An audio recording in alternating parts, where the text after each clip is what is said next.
Somewhere over the Atlantic Ocean tonight, there is a nuclear weapon that nobody is looking for. The US military has a classified term for this. They call it a broken arrow. Most people have never heard it. Since 1950, it has happened 32 times. Nuclear weapons involved in accidents, crashes, collisions, disappearances. 6 of those weapons were never recovered. The government knows where some of them are. They decided to leave them there. This is Tybee Island, Georgia, one of the most popular vacation beaches on the East Coast. 10 miles offshore, under 15 feet of silt, there is a thermonuclear bomb. It has been there since 1958. This is Palomares, Spain, a quiet farming village. Its soil has been radioactive since 1966. The cleanup has never been finished. This is Baffin Bay, Greenland. Somewhere on its floor lies a weapon component the US military lost in 1968. Nobody is searching for it. This is not conspiracy. This is not theory. Every word of what you are about to watch is documented in declassified US government records. This is the story they never announced.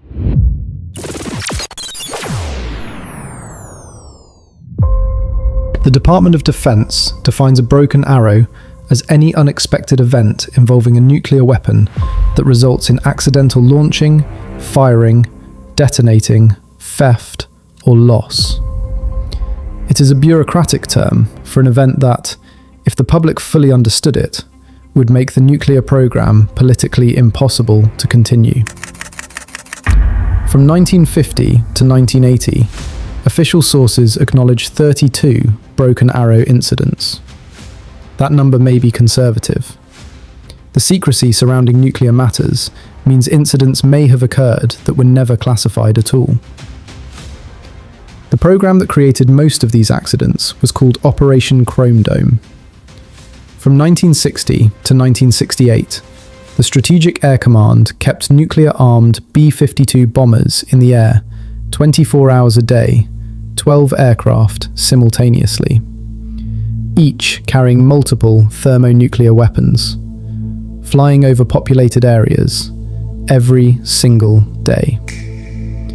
At its peak, 12 B-52s were airborne simultaneously, each carrying multiple thermonuclear weapons.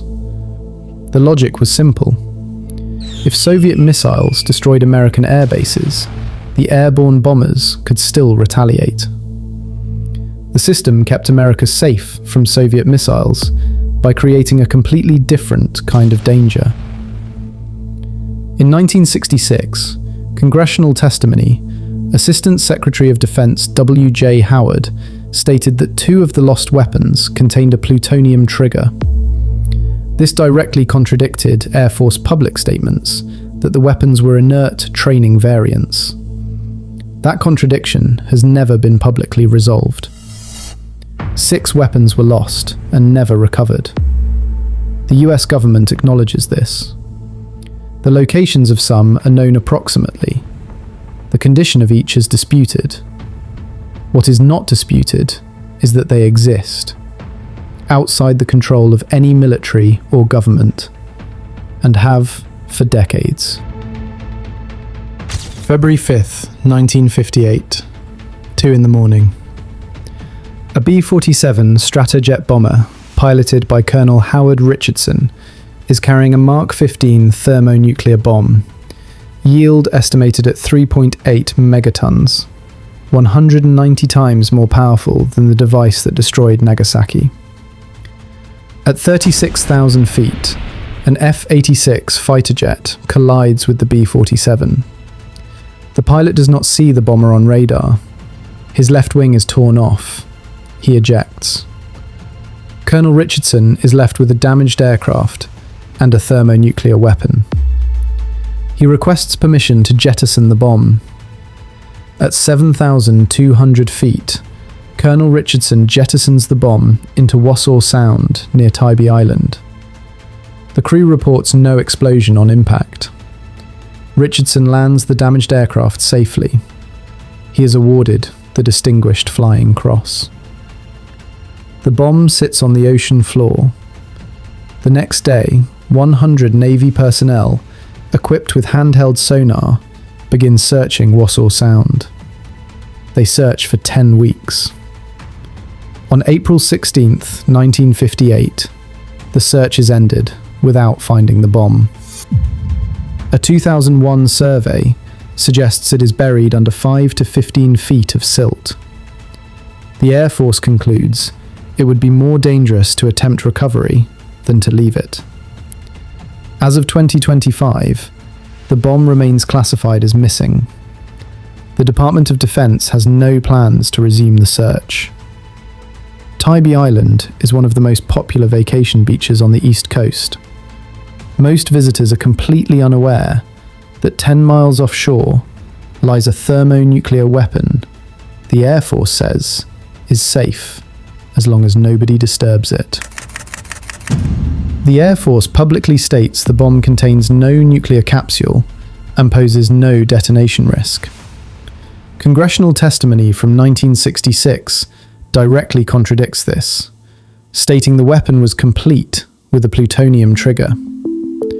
That gap between the public statement and the classified record has never been resolved.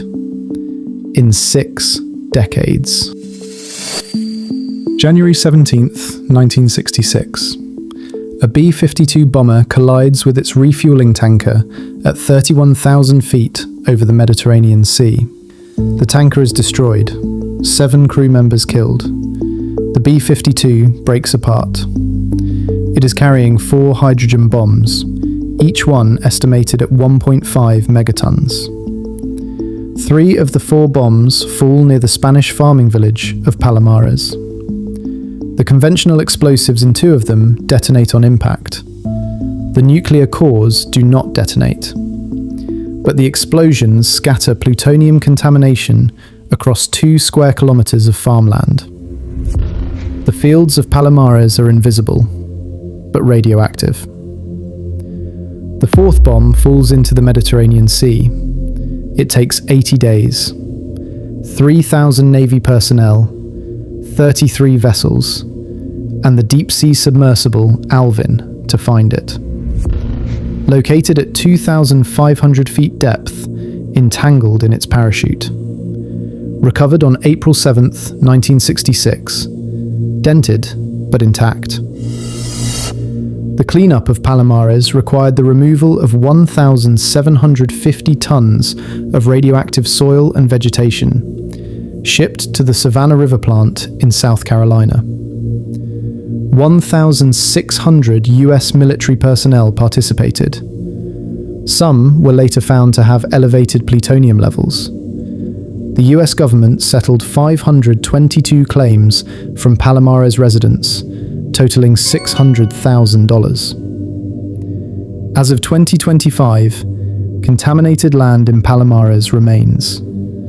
The cleanup that began in 1966 has not been completed.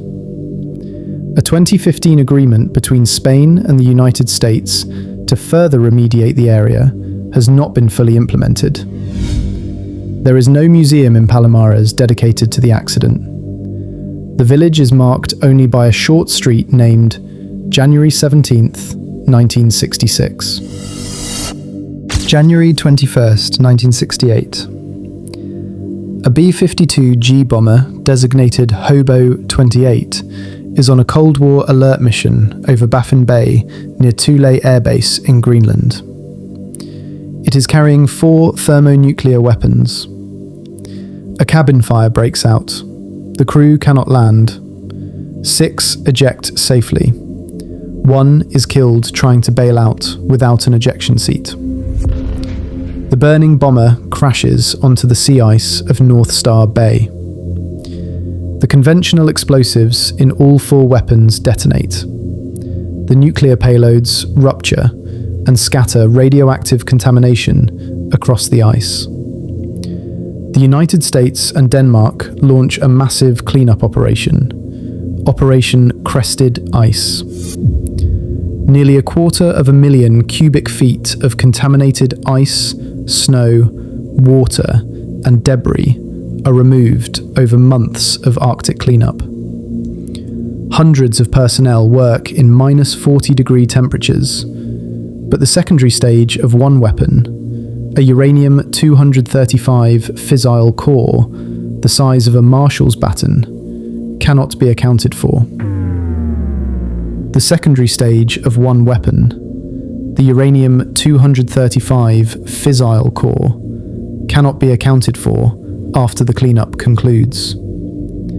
It is believed to lie on the floor of Baffin Bay.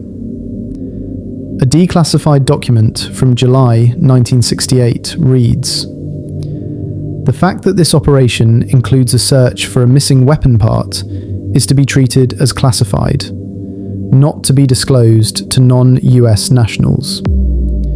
The component has been on the floor of Baffin Bay since January 1968. No recovery operation has been attempted since 1968. None is currently planned." Denmark had a nuclear-free policy. The US was operating in Danish territory, searching for a missing nuclear component. Denmark was never told what they were actually looking for. The continuation of Operation Chrome Dome after Palomares was made without the knowledge of civilian authorities in the United States.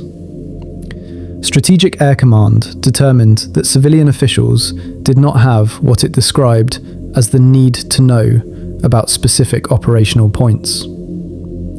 A military program carrying nuclear weapons over populated areas was being run without civilian oversight. In 1966, Secretary of Defense Robert McNamara proposed cutting Chrome Dome flights. The early warning system was fully operational. The bombers had been made redundant by missiles. $123 million per year could be saved. The Joint Chiefs of Staff opposed it. A compromise was reached. The program continued. After every incident, the formula is identical. Acknowledge the accident, assure the public there is no nuclear risk, cite classified details that cannot be shared to support the assurance, then close the case. Tybee Island, Palomares, Thule. The same 3 steps every time. The 1,600 US military personnel who cleaned up Palomares in 1966 later sought compensation for health conditions they attributed to plutonium exposure.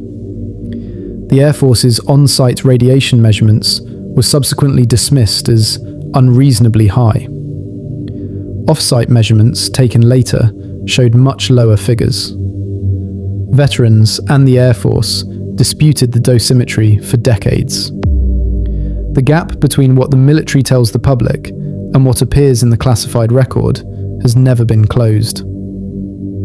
The Tybee bomb, nuclear capsule or not, the Palomares cleanup, safe exposure or not, the Thule component, found or not. 3 incidents, 3 unresolved contradictions, 6 decades of official silence. This is the hidden map. 6 weapons, 6 locations, some known approximately, some genuinely unknown. What is certain is that since 1950, the United States military has permanently lost 6 nuclear weapons and has recovered none of them. The Tybee bomb sits in Wassaw Sound under 5 to 15 feet of silt. Retired Air Force Lieutenant Colonel Derek Duke spent years conducting radiation surveys offshore. His measurements showed levels 4 times naturally occurring radiation at a specific location. The Air Force attributed the readings to naturally occurring minerals. The bomb's exact location remains unknown. The missing uranium-235 secondary stage from the Thule accident lies on the floor of Baffin Bay.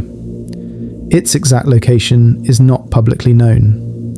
It has been there since January 1968. No recovery operation has been attempted since 1968. None is currently planned. The component contains uranium-235. The ocean floor keeps it. Palomares today has contaminated land that remains from 1966. The 2015 agreement between Spain and the United States has not been fully implemented as of 2025. Spain has repeatedly requested the United States remove the contaminated soil. Reports suggest the US has been reluctant to take the material back. One of the 6 missing weapons is a B-43 nuclear bomb that rolled off the deck of an aircraft carrier in the Pacific in December 1965. The aircraft, the pilot, the weapon, all went into the ocean at a depth of 2,700 fathoms, approximately 16,000 feet. They were never found. The incident was classified. It remained unknown publicly for decades. There is no public protocol for what happens if a civilian or foreign government finds one of the 6 missing weapons. The weapons are presumed inert. The risk of radioactive contamination remains. The fact that devices exist outside the control of any government, as the government's own records state, has not changed and will not change. The Tybee bomb has been in Wassaw Sound for 67 years. It was there before most people watching this video were born. Families on Tybee Island beach today are 10 miles from a weapon the Air Force says is safe, as long as nobody disturbs it.